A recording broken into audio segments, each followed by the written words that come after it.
Lines மீடியாவுக்கு நீங்கள் அளித்து வரும் ஆதரவுக்கு மிக்க நன்றி. தொடர்ந்து எங்களுடன் இணைந்திருங்க. லைக் பண்ணுங்கள், சப்ஸ்கிரைப் பண்ணுங்கள், நண்பர்களுக்கு பகிருங்க. நாம் இணைந்து பயணிப்போம். லைன்ஸ் மீடியா தமிழ் உறவுகளுக்கு வணக்கம். இன்றைய அரசியல் களம் நிகழ்ச்சிக்கு தங்களை அன்போடு வரவேற்கிறேன். வணக்கம். வணக்கம் சின்ன. விஜய் அவர்களுடைய டெல்டா மாவட்டத்தில் அவர் பேசின பேச்சு தான். இப்போ எப்போவுமே ஒவ்வொரு இடத்துலையும் போய் பேசும்போது திமுக தான் அதிகமாக எதிர்ப்பார். இப்போ திமுக மட்டுமே எதிர்த்திருக்காரு. தேவைப்பட்டால் கொஞ்சம் அதிமுக எதிர்க்காருன்னு. டெல்டா மாவட்டத்தில் விஜய் பேசின பேச்சு, அவர் எப்படி விவசாயிகளுக்கு ஆதரவாக பேசியிருக்காரு, இந்த நீங்கள் பார்த்துருப்பீங்க. விவசாயிகளுக்கு ஆதரவுன்னா நீங்கள் வந்து சீமான் நாம் தமிழருடைய சின்னம் விவசாயி சின்னம், அந்த விவசாய சின்னத்தை தூக்கி பிடிக்கிறார் விஜய் அப்படின்னு எடுத்துக்கலாமா? அவர் பேசிட்டே கூட அப்படியே பேசியிருக்காரு. ஆமாம், சீமான் அவர்கள் இதுக்கு முன்னாடி பேசிய பேச்சுகள் உரையாடல்கள் எல்லாத்தையும் சேர்த்து வச்சு தான் விஜய் பேசியிருக்காரு. அது வழக்கமாக பல இடங்கள்லையும் இதே மாதிரி தான் பேசிட்டு வராரு.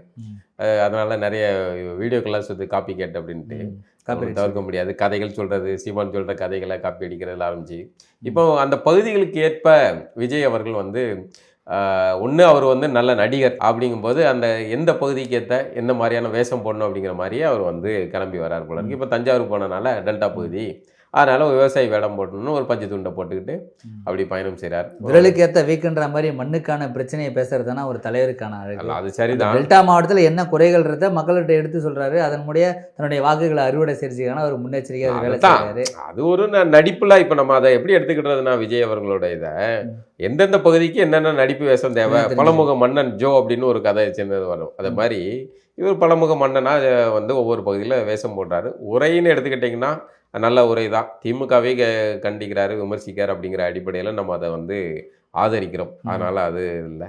திமுகவை கூடுதலாகவே கடுமையாக தீய சக்தி, சின்ன பசங்கள்லாம் தீய சக்தின்னு சொல்கிறாங்க அப்படிங்கிற மாதிரி நிறைய பாயிண்ட்கள்லாம் எடுத்து போட்டு பேசுகிறாப்புல. ஓவராலாக விஜயோடைய உரை வந்து வரவேற்கத்தக்கது தான். அந்த விவசாயியை பிறக்கணும், விஜய் மறு ஜென்மத்தில் நான் விவசாயியாக பிறக்கணும் அப்படின்னு சொல்லியிருக்காரு. அப்புறம் திமுக தலைவர் ஸ்டாலின் அவர்களுக்கு நன்றி சொல்லியிருக்காரு, ஜனநாயகம் குறிப்பிட்டு சொல்லியிருக்காரு. ஆனால் எவ்வளோ பிரச்சனை வந்தாலும் அவருக்கு இந்த கூட்டம் வந்துட்டே இருக்குது. எதனால் நிறைய பேர் கூட்டம் வருது, அதே மாதிரி திருந்தாத சேட்டைகளையும் செஞ்சுக்கிட்டே இருக்காங்க. என்ன தான் பண்ணுறதுன்னு தெரியல. ஒரு ரெண்டு வகையில் நம்ம அந்த தாவேக்கா அந்த உறுப்பினர்கள் புதுசாக வந்தவங்க அவங்க தான் என்ன பண்ணுறாங்க, சேனலுடைய பெயர்லாம் வந்து புதுசாக பெயர் மாற்றி அந்த கருத்துங்களை மாற்றி பதிவிடுறது, இந்த மாதிரியான ஒரு சர்ச்சையான கருத்து இருக்குது. ஒரு ஆபத்தான இது வரைக்கும் சந்திக்காத ஆள்களை நீங்கள் சந்திக்கிறீங்கடா அப்படிங்கிற மாதிரி பசங்க இறங்கி அடிக்கிறாங்கல்ல. ஊடகங்கள் வந்து பிரச்சாரம் பண்ணுது, விஜய்க்கு எதிராக வேலைகள் செய்கிறாங்கன்னு அந்த ஊடகங்களே காலி பண்ணுறோம் அப்படின்னு அவன் புதுசாக ஒரு சேனலை வச்சு உருவாக்கி அதுக்கு அந்த பேரை கொடுத்து பண்ணுறாங்க. இது புதுசாக இருக்குண்ணே இது அப்படிங்கிற மாதிரி இருக்குது. புதுசாக இருக்கு.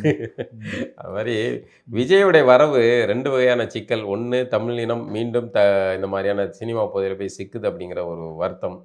இன்னொரு பக்கம் இவ்வளோ இளைஞர்கள் குறைந்தபட்சம் இந்த ஒரு அரசியல் உரையாடலுக்காக விஜய் பார்க்க வர்றதுக்காகவாது இந்த உரையாடலுக்குள்ளே வர்றாங்க. அவனுக்கு திமுக தீய சக்திங்கிற ஒரு செய்தியை கடத்துறான் அது அப்படிங்கிற அடிப்படையிலே வந்து எனக்கு உள்ளபடியே மகிழ்ச்சி. இந்த பசங்களை நாளைக்கு நம்ம வந்து இன்னும் கொஞ்சம் புரிதல் பண்ணி அரசியல் வந்தால் இந்த சைடு நம்ம இழுத்தரலாம். அவனுக்கு ஒரு சரியான அரசியல் பார்த்து அது என்னவா இருக்கலாம், ஒரு அரசியல் விஷயத்த வந்து புரிய வைக்கிறதுக்கான இதுக்கு கொண்டு வரலாம். ஏன்னா இவன் இது நாள் வரைக்கும் அரசியல் களத்துக்குள்ளே வரலையே. அவன் உலகம் வேறையா இருக்குல்ல, சினிமா இந்த மாதிரியான இன்ஸ்டாகிராமு இது ரீல்ஸு இப்படி தான். தொடக்க காலகட்டத்தில் இப்படி தான் மாணவர்களை வச்சு ஒரு புரட்சி பண்ணி ஆட்சிக்கெல்லாம் வந்தது. இப்போ இதை விஜய் இதை கையில் எடுத்திருக்காரா? விஜய் பள்ளியிலேருந்து ஸ்கூல் பசங்கள்லேருந்து காலேஜ் பசங்க எல்லாருமே அரசியல் பேசுகிறாங்க. இல்லை, இது சினிமா நடிகர்களுக்கு கிடைக்கக்கூடிய ஒரு சிறப்பு தகுதி தான். அவர்களை தேடி பார்க்க வருவாங்க, மற்றவங்களாம் வர வைக்கணும், இவர்களை தேடி பார்க்க வருக. ஒரு நடிகன் மீதான மோகம் தான் அது. உள்ளபடியே தமிழனா ஒரு வருத்தம் தான் அது. இப்படி ஒரு நடிகனை பார்க்கறதுக்கு நம்ம ஏன் போகணும்? அது இந்த மாதிரி டெக்னாலஜிகள் அன்னைக்கு இல்லை. உங்களுக்கு நேரில் தான் போய் பார்க்கணும், தொலைக்காட்சி கிடையாது. ஆனால் இன்றைக்கி நீங்கள் வந்து கையடக்க ஃபோனில் எல்லாத்தையுமே பார்க்க முடியுது. அப்போ எதுக்கு போய் பார்க்கணும் அப்படிங்கிறது. ஆனாலும் நேரில் போய் ஒரு நடிகனை பார்க்கணும், அந்த இடத்துல நம்ம இருந்தோம் அப்படிங்கிற ஒரு ஃபோட்டோ எடுக்கணும் அப்படிலாம் வந்து ஒரு எண்ணம் வந்து இன்னும் நம்ம சமூக இளைஞர்கள்ட்ட இளம் பெண்கள்கிட்ட இருக்குது. அப்படின்னா குழந்தைகளெல்லாம் தூக்கிட்டு போயிடறாங்க. கரூர் சம்பவத்துக்கு அப்புறமும் இன்னும் அப்படியே போயிட்டே இருக்காங்க. இது ஒரு வகையில் வந்து வருத்தம். இன்னொரு வகையில் இந்த இளைஞர்களுக்கு வந்து திமுக தீய சக்திங்கிற ஒரு செய்தியை கடத்துறாங்க அப்படிங்கிற மகிழ்ச்சி. அப்படிங்கிற ரெண்டு வகையாக தான் விஜய் அணுக வேண்டியிருக்கு.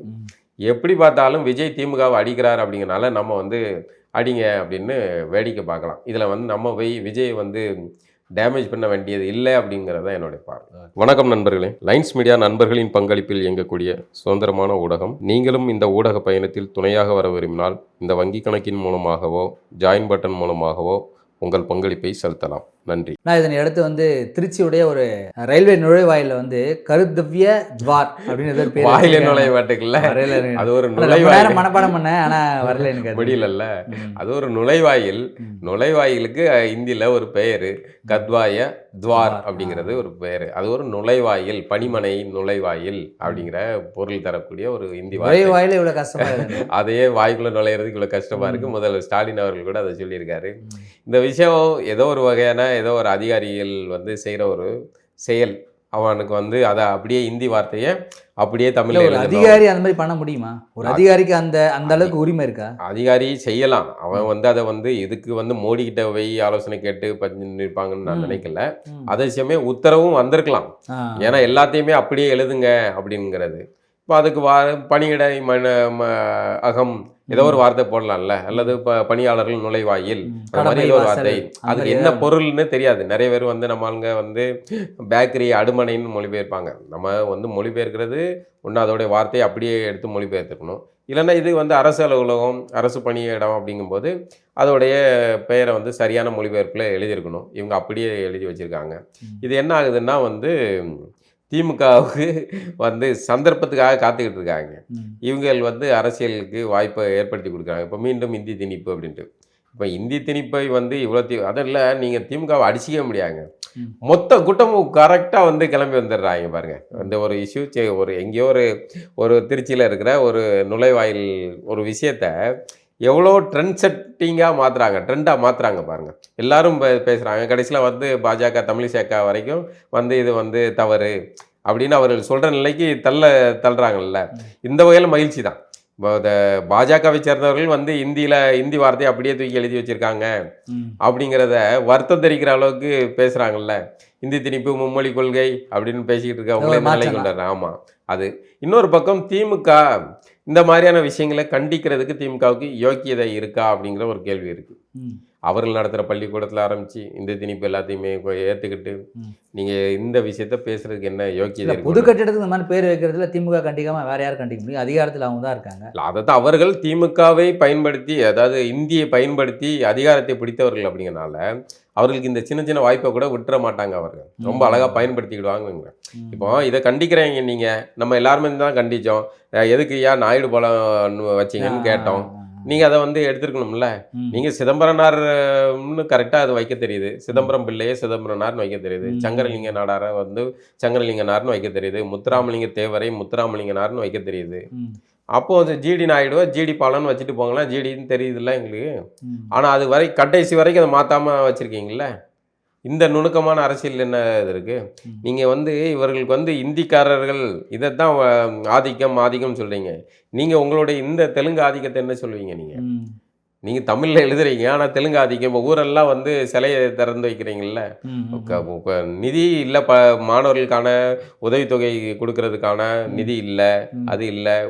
மக்களுக்கான நலத்திட்டங்களுக்கு செய்கிறதுக்கு நிதி இல்லை. எல்லாத்துக்கும் மத்திய அரசு மீது குறை சொல்கிறீங்க. ஆனால் உங்கள் அப்பா சிலையை தமிழ்நாடு முழுக்க ஒவ்வொரு மாவட்டத்துலேயும் ஒவ்வொரு தொகுதிக்கும் வந்து திறக்கிறதுக்கு மட்டும் எங்கேருந்து நிதி வருது? முன்னாள் முதலமைச்சரோட சிலை தானே வைக்க. எதுக்கு திறக்கணும்னு கேட்குறேன். உங்கள் வீட்டில் திறந்து வச்சுக்காங்க. முன்னாள் முதலமைச்சர் சிலையை வச்சு நீங்கள் கும்பிட்டுக்காங்க. தினசரி 6 வேளை பூஜை பண்ணிக்காங்க. இப்போ வந்து மெரினாலே அதான் நடக்குது, பூஜை தான் நடந்துக்கிட்டு இருக்கு. வடை பாயசத்தோட திருவண்ணாமலையிலேருந்து வேலு வேற கிளம்பி வந்துடுவாப்புல. வந்து ஜருகண்டிங்கிற மாதிரி அங்கே ஒரு பாட்டை வேற போட்டு ஆடிக்கிட்டு இருக்காங்க. இந்த கூத்து நடக்குல்ல, இதுக்கு எங்கே போகுது? ஆக திமுக இந்த மாதிரியான அரசியல் செய்வதற்கு வாய்ப்பாக சங்கிகளும் இதை பண்ணிடுறாங்க. இது ஏதாவது ஒரு அதிகாரி, நான் அப்படி தான் நினைக்கிறேன், ஏதாவது அதிகாரி இந்த மாதிரி செஞ்சுருப்பாங்க. இன்னொன்று, இவர்களும் செய்யக்கூடியவர்கள் தான். அமித்ஷாவோ மோடியோ அவர்கள் உத்தரவுமே இந்த மாதிரியான ஹிந்தி வார்த்தைகளை வைக்கணும் அப்படிங்கிறது. அந்த ஹிந்தி வார்த்தையை நம்ம எப்படி தமிழ் வந்து தங்கிலீஷ்னு மாத்திரமோ அந்த மாதிரி அந்த ஹிந்தி வார்த்தையை அப்படியே அவங்க தமிழில் மாற்றி அப்படி எழுதி வச்சுருக்காங்க. அது நிறைய நம்ம திரைப்படங்களில் கூட அந்த மாதிரி போட்டுருவாங்க, வார்த்தைகள் வந்துடும். அதை இது சரி பண்ணியிருக்கணும். ஆனால் இப்படி ஒரு விழிப்புணர்வு இங்கே உருவாகுது, தேர்தல் நேரத்திலேயே உருவாகுது அப்படிங்கிறது ஒரு நல்ல விஷயம். மீண்டும் ஒரு நிகழ்வு சந்திப்போம்னா. நன்றி.